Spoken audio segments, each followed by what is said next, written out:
morning, everybody. It's Saturday. It's been rough last 7 days, and part of that is I was supposed to go the first week in October, meet my sister, my mom, my nephew, and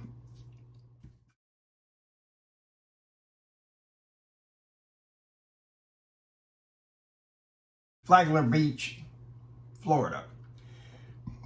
We had rented a big house for everybody to stay at, have a good time, my nephew's birthday, and unfortunately we had a hurricane come into Florida, and so that trip got canceled.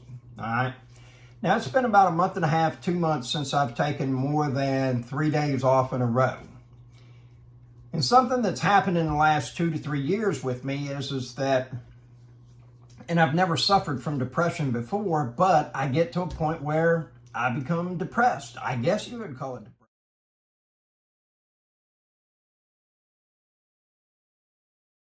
depression. I really don't want to talk to anybody. I don't want to leave the house. And quite frankly, I just don't want to get out of bed. And it's harder and harder for me to get up in the morning and get out of bed, you know. Normally it'd be 1 or 2 times hitting the snooze bar and I'm up and at 'em.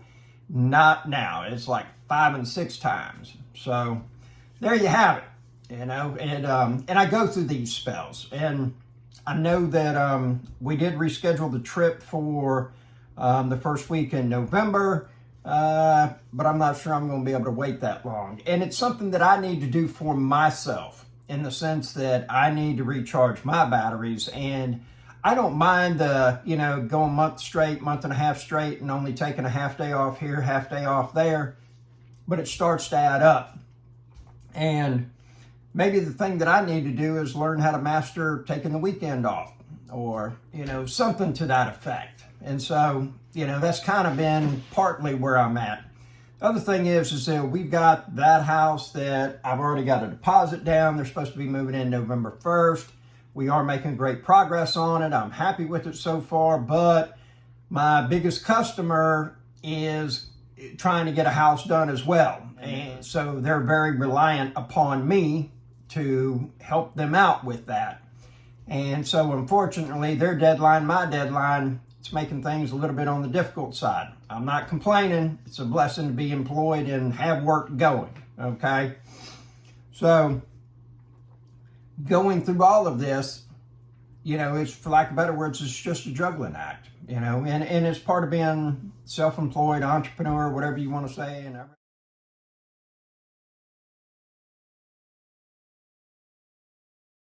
I don't consider myself an entrepreneur.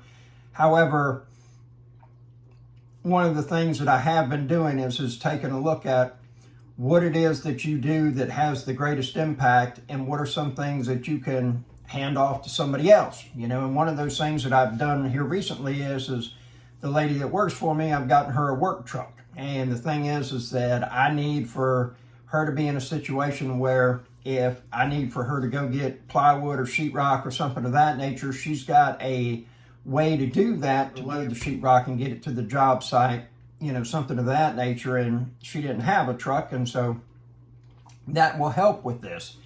The other thing that I'm looking at is that where is my time best spent at? And here lately, I have been on my tools a lot more than normal, and I love doing that. I do have some, one of the ways that I make money is by doing estimates for a roofing company. And as soon as those leads come in, I run them as quick as possible, because that is one of the highest paying things that I money.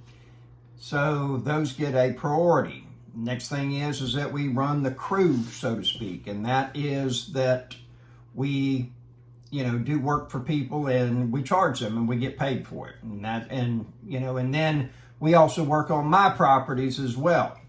And so, and actually I'm going to look at a property today. Hopefully it's something that will be decent enough that, as has been explained to me, and that will be another acquisition. If that comes about, that one will be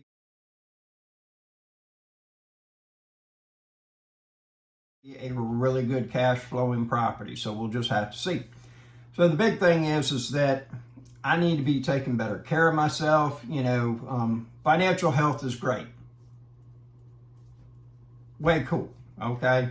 However, if I'm in the loony bin, or if I went and did something illegal and got caught because I'm trying to improve my life in the fleeting of a moment and thought that, hey, that's a good idea, or this is a good idea and everything like that, then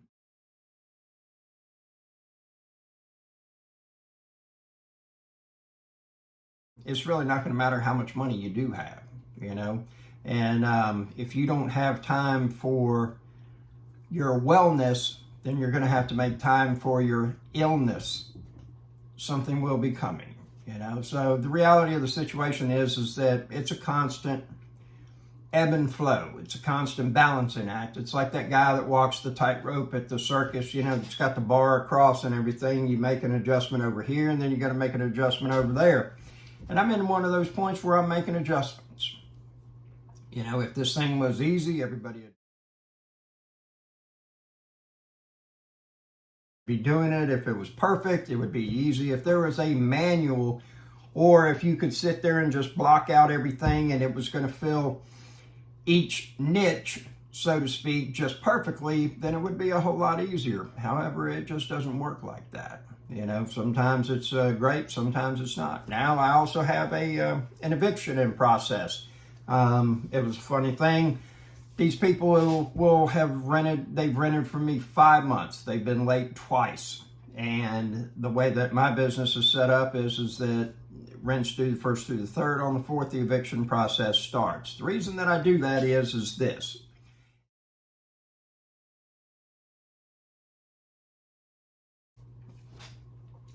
Every day that somebody has not paid rent is a day that you lose in revenue. And regardless of what someone says, their actions will tell you everything.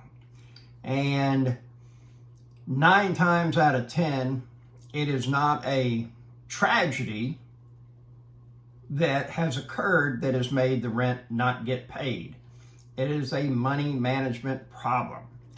This situation was, as told to me, my husband lost his job. Nobody has called him back. That was 3 weeks before the first of the month. And right now, in my area, there's help wanted signs all over the place. Whataburger starts out at $16 an hour. Popeye's fried chicken starts out at $19 an hour. Home Depot is within walking distance. There's always new faces in there every time I go in there.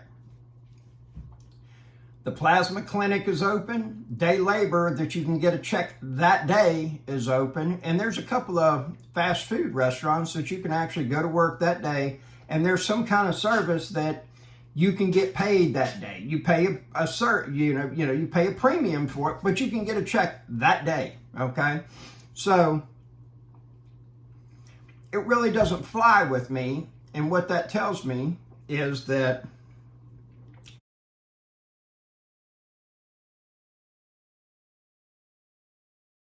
I just haven't worked that hard to go find a job. Because as far as I'm concerned, if I need a job, then I'm going to treat that like a job. At the very least, my goal will be 1 application per hour, 5 days a week. That's at least 40 applications, okay? I will get a job. I will go back to work. There is nobody that's going to save Robert. There's no help coming. I don't have somebody, a partner, that if I get paid, they're going to step right up and say, hey, you just sit right down. Let me pay that for you. That ain't happening. I'm not going to be able to call my mom and say, hey, look, I chose to take this month off. I need you to pay my bills. She'll be like, that's tough crap. You better get out there and get after it. It ain't going to happen, okay? There's nobody there that's going to rescue me, and probably nobody that's going to rescue you. Life is hard. Being homeless is hard. Living in a house can be hard. Choose your hard. That's all there is to it. And when I was having this conversation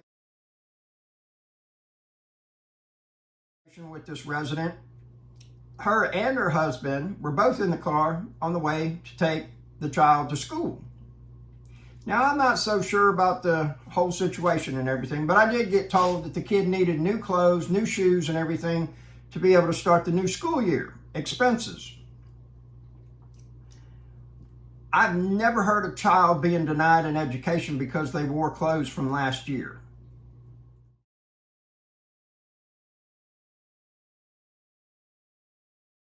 I just haven't heard it. Now, I know there's a phenomenon in marketing that occurs every year. New school clothes. You've got to have new clothes for the new school year. That's a great technique that the Walmart, JCPenney's, Targets, all those department stores, Macy's, they have all conjured up to make and relieve millions of people that, oh, I don't want little Johnny's feelings to get hurt. And so they relieve you of your money. We are a country of consumerism. That is consumerism. That means you need something. There is something lacking in your life, you must go buy it. You need to spend some money to get it. It's not true, folks. I assure you of that, okay? Now, I'm all for kids being treated good. I'm all for kids, being fully clothed. I'm all for kids being provided for. However, to me, it just doesn't make sense for me to say you got new clothes, but we don't have a place to live. I'm just saying. It's just the way that I look at things, okay? And like I had one person tell me one time that got evicted, well, I had to pay the power bill.